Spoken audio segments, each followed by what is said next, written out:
it was unfortunate because that was when we had the A10 frat. So what had happened was I was on top of the mountain with the 6 snipers, and I had been calling CAS for 18, 20 something hours at that point, just dropping bombs. Everything. Winchestering Apaches, Winchestering A10s. Wow.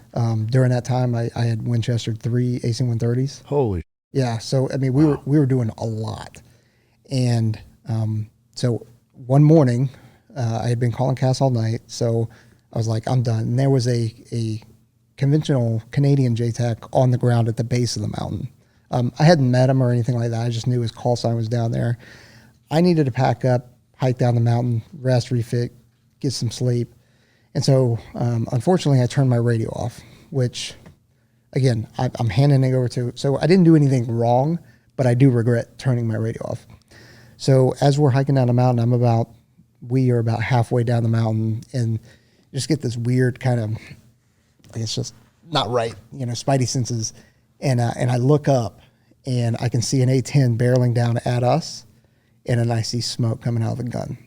So where we were at, you got top of the mountain, you got the base, and they're coming down this way, and we're mid it. So it looked like he was coming at us, but it went over our head and hit the strikers that were down below.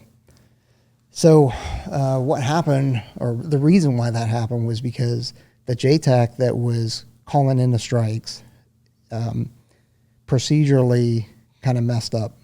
And it was in that gray hour of the night, or the morning rather. And he was saying, hey, call contact on a fire, which is, as you're trying to get a pilot's eyes onto a target area, you're starting to go big to small and talk them in. Well, he said, call contact on a fire. What he didn't know was his buddy on the other side of the striker had lit a fire for the morning. So the hog driver was like, yeah, I'm contact. And he's like, Roger, that's your target, your tally target. Report in direction, expect clearance on final. So called them in, and then that was an immediate knock it off after that. I think it incapacitated 34 people. Did it kill anybody? I think so. Man. But I mean, it was a quick burst, and then I've never seen an A10 fly so low and so slow after it happened, because now he's trying to, he's obviously freaking out about it too, and he's getting so low and so I immediately turn on my radio, walk down, we start assessing, getting people out of there, medevac and that kind of stuff. If you had your radio on, you would have been able to stop that? I could have, if I had my radio on and was paying attention.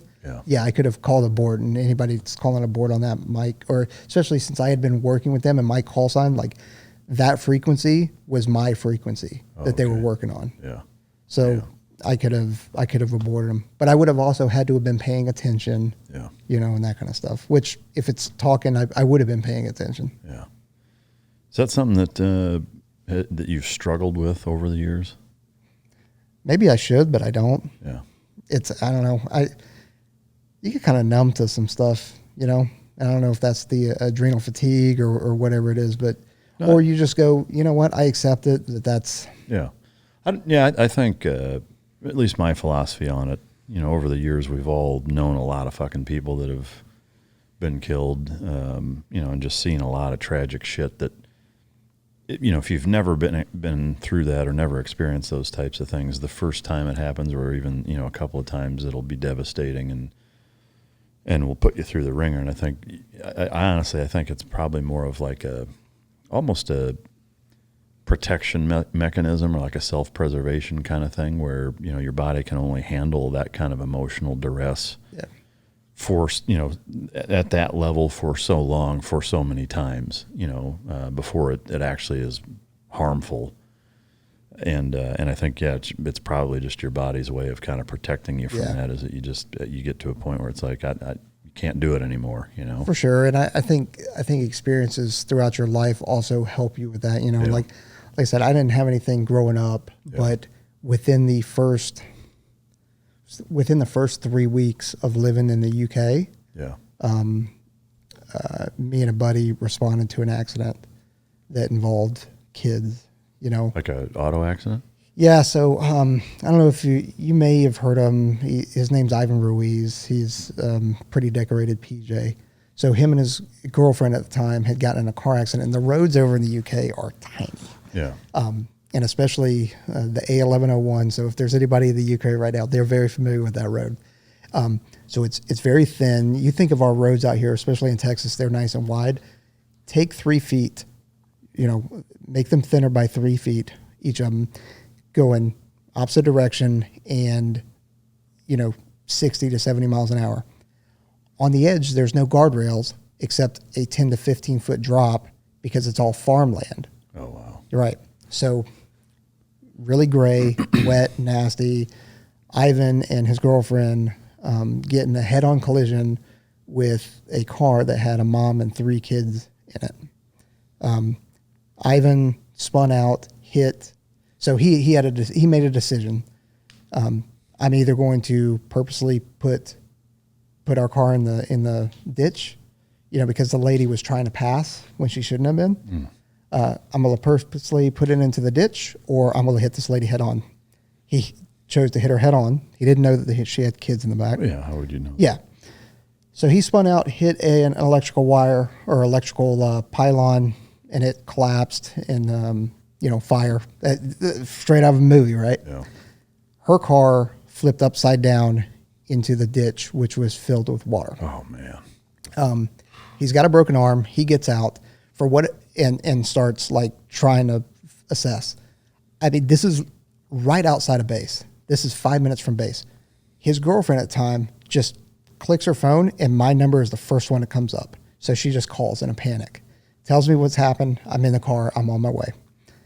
I pull up, and that's when he's pulling the first kid out of the vehicle. So he had gone into the vehicle, felt for the mom, or felt for the driver, couldn't feel anything. And he gets out, and he's like, man, that's weird. Let me go. It was underwater? It's underwater. Yeah. So upside down underwater. So then he goes, all right, I'm going to go back under just to see if I can find the person again. Goes back, and as he's feeling, he can feel legs in the back seat. So he comes up, gets another breath, goes in, grabs the first kid. And I just happen to be right there. So he passes them to me. Then he's like, I'm going to go back in. So I started doing CPR on the kid. And then he goes back in, finds another kid, pulls that kid out, hands him over to me. And by this time, there's a nurse there that's another airman. So she starts working on the other kid. He goes back in again and gets the third kid, baby, out. And so now he's working on that. So all 3 of us are working. He's got a broken arm, and we're swapping. We're getting tired, so we're swapping. And was the mom still under? So it turns out that she got ejected, and the car landed on top of her. Oh, man. So there was no way anybody was going to get her. But yeah, so all 3 kids passed away. We couldn't get them out, or we couldn't revive them. So you experience things like that. And I was fine with just kind of it wasn't a big deal, right? I didn't have any kids at the time, and of course some of the dads that were there, some of the team guys that were already fathers were like, hey dude, are you okay? Because I'm just going about my business. I'm like, yeah, man, but you should probably talk to somebody. I never did. And I still don't think I need to, right? But, I tell you what, if it happened now, being a father, boy, that would be tough.